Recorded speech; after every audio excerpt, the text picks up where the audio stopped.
बिस्मिल्लाहिर्रहमानिर्रहीम। आज हम थोरैक्स एनाटॉमी का एक और अच्छा सा बहुत प्यारा सा टॉपिक पढ़ने जा रहे हैं, हार्ट से रिलेटेड। आज हम पढ़ने जा रहे हैं जी राइट एट्रियम को। राइट एट्रियम की एनाटॉमी हम लोग देखेंगे, ठीक है। राइट एट्रियम के दो तरह के फीचर्स हम लोग डिस्कस करेंगे। पहले उसके एक्सटर्नल फीचर्स को देखेंगे, फिर हम उसके इंटरनल फीचर्स को देखेंगे। अच्छा, यहाँ पे मैंने आपको दिखाया हुआ ये आपका हार्ट है, ठीक है। ये उसका पोस्टीरियर सरफेस मैंने आपको सारा दिखाया हुआ है, ठीक है। जिसमें से आपको जो ये वाला पोर्शन नज़र आ रहा है, ये वाला, ये है जी आपका लेफ्ट एट्रियम, ठीक है। क्योंकि देखें दो पल्मोनरी वेन्स इस साइड से और दो इस साइड से यहाँ इसमें ड्रेन हो रही है, यानी कि 4 पल्मोनरी वेन्स आपको पता है ना आपके लेफ्ट एट्रियम में ड्रेन होती है, ठीक है। और most of the posterior part और the base of the heart जो है वो आपका लेफ्ट एट्रियम ही बनाता है। अब साथ ही साथ आपको यहाँ पे एक और पोर्शन नज़र आ रहा है, ठीक है। ये आपका है जी राइट एट्रियम, जिसमें आपको नज़र आ रहा है ऊपर से सुपीरियर वेना केवा, नीचे से इन्फीरियर वेना केवा जो है इसके अंदर ड्रेन हो रहे हैं, ठीक है। और जो आपका ये जो राइट एट्रियम है ना, ये एक आपके पास इलोंगेटेड सा, आप कह लें इलोंगेटेड सा चैम्बर होता है, ठीक है, जो आपका राइट एट्रियम होता है, ठीक होगी बात। अब जो आपका राइट एट्रियम होता है, इसमें होता है क्या, बेसिकली जो इसका अपर एंड है वो थोड़ा सा लेफ़्ट की तरफ प्रोलॉन्ग करके राइट ऑरिकल बनाता है। ये देखें, ये यहाँ से निकला, ठीक है, और थोड़ा सा लेफ़्ट की तरफ गया और इसने जो प्रोजेक्शन से बनाई, आप इसको राइट ऑरिकल कहते हो। मैं आपको ये ऑरिकल दिखाती हूँ यहाँ पे। ये देखें, यहाँ पे सामने से दिखाया गया, ये आपके पास आया, ठीक है। राइट एट्रियम का जो अपर एंड था थोड़ा सा लेफ्ट की तरफ प्रोजेक्ट किया, और यहाँ पे जो आपको प्रोजेक्शन नज़र आ रही है, आप इसको कहते होते हो राइट ऑरिकल। अच्छा, बहुत से बच्चे मुझसे कमेंट सेक्शन में पूछते हैं कि आप ये कौन सी बुक यूज़ करती हैं, मतलब एनाटॉमी समझाते हुए। अक्सर मैंने, क्योंकि मैंने काफ़ी वीडियो इसी बुक के थ्रू भी बनाई हुई हैं, तो सिंपल सी बुक है, मतलब मेडिकल बुक से, मैं मेडिकल स्टोर करने लगी थी, किसी भी मेडिकल बुक शॉप से आपको इजीली मिल जाएगी। नेटर एटलस इसका नाम है, ठीक है। आप सिंपल एनाटॉमी की एटलस बोल दें, आपको काफ़ी अच्छी बुक्स मिल जाएंगी वहाँ से, ठीक है जी। तो ये भी उनमें से एक है। अच्छा, तो हमने बोला कि राइट ऑरिकल की हम लोगों ने बात कर ली कि वो कैसे बना। एक और चीज़ आपने यहाँ देखना है, इसकी एक्सटर्नली आपको जो चीज़ नज़र आती है, क्योंकि हम अभी एक्सटर्नल फीचर्स देख रहे हैं ना, तो एक्सटर्नल फीचर में एक और चीज़ आपको नज़र आ रहा है कि इस जो राइट एट्रियम है, इसका जो राइट बॉर्डर है, आपको नज़र आ रहा है कि एक इसमें से एक शैलो सी वर्टिकल ग्रूव बनी हुई है, ठीक है, जो कि हमारे पास सुपीरियर वेना केवा से एक्सटेंड करती हुई इन्फीरियर वेना केवा तक जाती है, ठीक है। आप इसको क्या बोलते होते हो, इस लाइन को, इस ग्रूव को आप इसको कहते होते हो जी सल्कस टर्मिनलिस, ठीक है, जो आपको यहाँ पे ग्रूव सी नज़र आ रही है। और ये ग्रूव बनती क्यों है, अब देखें, जब हम लोग इंटरनल फीचर्स देखेंगे ना, तो उसमें हम एक चीज़ देखेंगे जिसको हम लोग क्या बोलते होते हैं, क्रिस्टा टर्मिनलिस, ठीक है। अब ये एक मस्कुलर से रिज होती है, देखिए यहाँ से हमने राइट एट्रियम को ओपन किया हुआ है, तो ये आधी रिज आपको यहाँ पे नज़र आ रही है और इसका जो एक पोर्शन आपको यहाँ पे नज़र आ रहा है। तो इंटरनली इस क्रिस्टा टर्मिनलिस की वजह से आपको एक्सटर्नली ये आपको एक शैलो सा ग्रूव नज़र आता है, जिसको आप सल्कस टर्मिनलिस का नाम देते हो, ठीक है जी। तो ये सिंपल सी बात ही हम लोगों ने देख ली एक्सटर्नली, ठीक है। एक और चीज़ हमें क्या एक्सटर्नली नज़र आती है, जिसको आप एक्सटर्नल फीचर में कंसिडर करते हो, वो है आपका राइट एट्रियोवेंट्रिकुलर ग्रूव, ठीक है जी। वो मैं आपको दिखाती हूँ यहाँ पे, ये देखें, ठीक है। ये वाला जो आपके पास है, इसको आप कोरोनरी सल्कस भी कहते हो, और ये आपका राइट एट्रियोवेंट्रिकुलर ग्रूव है, जो आपके इस राइट एट्रियम को इस राइट वेंट्रिकल से सेपरेट आउट कर रहा है, ठीक है। ये वाला जो आपको पोर्शन नज़र आ रहा है, ये वाला, ठीक है जी। तो अब हम ज़रा देख लेते हैं, आगे की तरफ चलते हैं और अपना अब इंटरनल फीचर्स को हम लोग स्टार्ट करते हैं, ठीक है। सबसे पहले तो ये कि इंटरनल फीचर जो हमारा होता है राइट एट्रियम का, उसको हम लोग 3 पोर्शंस में या 3 पार्ट्स में डिवाइड करते हैं, जो मैंने यहाँ पे ऊपर की तरफ मेंशन किया है, ठीक है। अब देखिए, जो एक पोर्शन हमारे पास इसमें होता है स्मूथ पोस्टीरियर पार्ट, ठीक है, जिसको आप लोग क्या बोलते होते हो, साइनस वेनियरम का नाम देते हो, ठीक है। और एक आपके पास आ जाता है जी रफ एंटीरियर पार्ट, जिसको आप नाम देते हो पेक्टिनेट पार्ट का। हम क्यों बोलते हैं और ये कौन कौन सी जगह, मतलब कहाँ कहाँ लोकेटेड है, अब हम ज़रा देख लेते हैं उनको भी। एंड देन आपके पास थर्ड पे आ जाता है, आपके पास लास्ट पे, that is the inter atrial septum, ठीक है जी।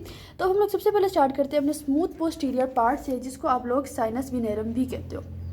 अच्छा, अब आपको यहाँ पे नज़र आ रहा है कि ये वाला पोर्शन जो आप कह रहे हैं, ये वाला, ठीक है, ये सारा आपका ये स्मूथ पोस्टीरियर पार्ट है। स्मूथ से आपको पता चल रहा है कि इसमें कोई आप कह लो कि प्रोजेक्शंस या कुछ भी रफ सी कुछ चीज़ें नज़र नहीं आ रही as compare to this one, ठीक है। यहाँ पे आप देखें कितनी अजीब सी, मतलब देखें रिजेस बनी हुई है ना, ये स्मूथली यहाँ पे ये वाला पोर्शन है, ठीक है। जो ये वाला पोर्शन आपको नज़र आ रहा है, ये इंटर एट्रियल सेप्टम का पोर्शन है, जो हम लोग लास्ट पे डिस्कस करेंगे, सही है जी। अच्छा, तो हम लोग बात कर रहे थे अपने स्मूथ पोस्टीरियर पार्ट की, जिसको हम लोग साइनस वेनेरियम का भी नाम देते हैं। आपको याद होगा जब हमने एम्ब्रोलॉजी की थी CVS की, तो उसमें हमने देखा था कि जो साइनस वेनोसिस का राइट हॉर्न था, उसकी एब्जॉर्प्शन से हमारे पास राइट एट्रियम बना था। तो ये पोस्टीरियर पार्ट जो है ना, उसी की वजह से बनता है, सही है। अच्छा, तो अब हम लोग स्टार्ट करते हैं। अब आपको यहाँ पे नज़र आ रहा है कि इसकी ओपनिंग जो होती है इन्फीरियर वेना केवा की, वो जो है इसके अपर वाली साइड पे मतलब लोकेटेड है यहाँ पे, ठीक है। अपर साइड पे आपको नज़र आ गया कि आपके पास सुपीरियर वेना केवा आ गया, ठीक है। नीचे की तरफ से आपको नज़र आया जिसको आप कहते होते हो इन्फीरियर वेना केवा, अब जो ये हमारे पास इन्फीरियर वेना केवा की ओपनिंग है, आपको नज़र आ रहा है कि इस ओपनिंग को एक वेल्व है जो कि उसको कवर कर रहा है, उसको गार्ड कर रहा है, ठीक है। इसको आप बोल देते होते हो जी यूस्टेचियन वेल्व, ठीक है। ये जो आपको इन्फीरियर वेना केवा के साथ नज़र आ रहा है। अब इन्फीरियर वेना केवा के साथ साथ आपको एक और छोटी सी ओपनिंग नज़र आ रही है जिसको आप कोरोनरी साइनस का नाम देते हो, और ये ओपन होता है जी between the opening of the inferior vena cava, ठीक है। और जो आपका राइट एट्रियो वेंट्रिकुलर ओरिफिस है, इन दोनों के दरमियान में ये आपको कोरोनरी साइनस जो है नज़र आता है, ठीक है। और इसकी ओपनिंग में भी आपको नज़र आ रहा है एक और वेल्व होगा जिसको आप लोग तिबेसियन वेल्व कहते हो, या फिर आप उसको बोल देते होते हो जी क्या बोल देते होते हो, valve of the coronary sinus, ठीक है जी।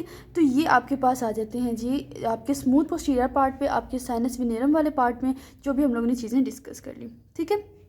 आ जाएं जी रफ एंटीरियर पार्ट की तरफ या फिर पेक्टिनेट पार्ट की तरफ, जो कि हमारे पास ये वाला पार्ट है। दिखने से ही काफ़ी रफ सी अपीयरेंस आ रही है। अच्छा, अब जो ये वाले हैं ना, इसके अंदर हमारे पास इस पार्ट में हमारे पास ट्रांसवर्स सी मस्कुलर रिजेस होती हैं जिसको आप मस्कुलाए पेक्टिनेटी का नाम देते हो, ठीक है। सारे पेक्टिनेट मसल्स हैं जो आपको यहाँ पे नज़र आ रहे हैं, ठीक है। इसी बिना पे हम इसको रफ पार्ट कहते हैं जो हमारा एंटीरियर पार्ट होता है। और साथ ही साथ इस पार्ट में हमारे पास ऑरिकल भी मौजूद है, ये देखें, क्योंकि इसके अंदर भी आपको नज़र आ रहा है कि रिजिस हैं, मस्कुलर रिजिस हैं, और अंदर की तरफ नेटवर्क बना हुआ है। तो ये ऑरिकल भी आपके रफ पार्ट में आता है, ठीक है। अब देखिए, हम लोग बात कर रहे थे इस मस्कुलर पेक्टिनेट मसल्स की। अब जो पेक्टिनेट मसल्स हैं, इन्होंने अराइज कहाँ से करना है, बेसिकली ओरिजिनेट कहाँ से करते हैं। अभी आपको याद होगा, हमने पहले अभी पढ़ के आए हैं एक्सटर्नल फीचर्स में सल्कस टर्मिनलिस को हम पढ़ के आए हैं, ठीक है, जो कि एक्सटर्नली हमें नज़र आता है। और किस वजह से वो हमें नज़र आ रहा था, इस क्रिस्टा टर्मिनलिस की वजह से, जो कि इंटरनली हमारे पास लोकेटेड था। ये देखें, ये वाला। अब इसी क्रिस्टा टर्मिनलिस ने ही हमारे पास इन पेक्टिनेट मसल्स को ओरिजिन देना है। पेक्टिनेट मसल्स इसी क्रिस्टा टर्मिनलिस, जो कि एक इंटरनल रीज है, इससे हमारे पास जो है अराइज करते हुए आपको नज़र आते हैं, ठीक है। ये यहाँ से अराइज करते हैं। और हमारे पास टीथ ऑफ अ कॉम की ये हमें अपीयरेंस भी देते हैं। ऑरिकल को भी देख लें फिर से। ऑरिकल में भी आपको क्या नजर आता है कि मसल जो है ना वो आपस में इंटरकनेक्टेड हैं, और एक रेटिकुलर से नेटवर्क बन गया, जिस वजह से आपने ऑरिकल को भी रफ एंटीरियर पार्ट में ही शुमार किया, ठीक है। तो आपका जो फर्स्ट पार्ट था स्मूथ पोस्टीरियर पार्ट, वो भी कंप्लीट हो गया, और रफ एंटीरियर पार्ट वो भी कंप्लीट हो गया। अब जी आपका रह गया है आखिरी part, that is the interatrial septum, ठीक है, जो कि आपको यहाँ पे करके नजर आ रहा है, ये वाला, ठीक है जी। अब देख लेते हैं इंटरएट्रियल सेप्टम में बेसिकली होता क्या है। सबसे पहले तो यहाँ पे आपको एक शैलो सी सॉसर शेप्ड डिप्रेशन नज़र आएगी, जिसको आप क्या नाम देते हो, फोसा ओवेलिस का। ये देखें, ये वाली, ठीक है, इसको आप नाम देते हो फोसा ओवेलिस का। अगर आपको याद हो, सीवीएस एम्ब्रोलॉजी में हम लोगों ने देखा था, हमारे पास थी सेप्टम प्राइमम, ठीक है, सेप्टम प्राइमम था। अब ये सेप्टम प्राइमम को ही एडल्ट लाइफ में रिप्रेजेंट करता है आपका फोसा ओवेलिस, ठीक है। अब फोसा ओवेलिस को के जो मार्जिन में आपको ये जो नज़र आ रहा है, इसको आप लोग बोल देते होते हो जी एन्यूलस ओवेलिस, ठीक है, या फिर लिम्बस फोसा ओवेलिस। अब देखिए, ये एक प्रोमिनेंट सी मार्जिन होती है जिसने फोसा ओवेलिस को सराउंड किया होता है, लेकिन ये ऊपर से और साइड से काफ़ी डिस्टिंक्ट होती है, लेकिन इन्फीरियरली जो है ना, ये मतलब ख़त्म हो जाती है, इतनी अच्छे से पेयर नज़र नहीं आती। ये ज़्यादा डिस्टिंक्ट होती है अपने अपर पोर्शन में और अपने सराउंडिंग्स में, अपनी साइड्स में, ठीक है, इसके फोसा ओवेलिस के, ठीक है जी। तो यहाँ पे जो है हमारा आई गेस राइट एट्रियम का टॉपिक जो है, इसकी एनाटॉमी हो जाती है कंप्लीट। आप मतलब जब भी एनाटॉमी करें, आपके पास एक अच्छी डायग्राम होनी चाहिए, आपके पास अच्छे से एटलस होना चाहिए, आप उससे देख के करें, आपको बहुत इजीली बहुत अच्छे से सारी समझ आ जाएगी। आई होप सो कि 90% ऑफ द क्वेरीज ख़त्म हो गई होंगी इस लेक्चर के बाद। तो अब आप जाके बुक से पढ़ें, इंशाल्लाह आपको कोई मसला नहीं होगा। अब मिलते हैं इंशाल्लाह नेक्स्ट वीडियो में, तब तक के लिए अल्लाह हाफिज़।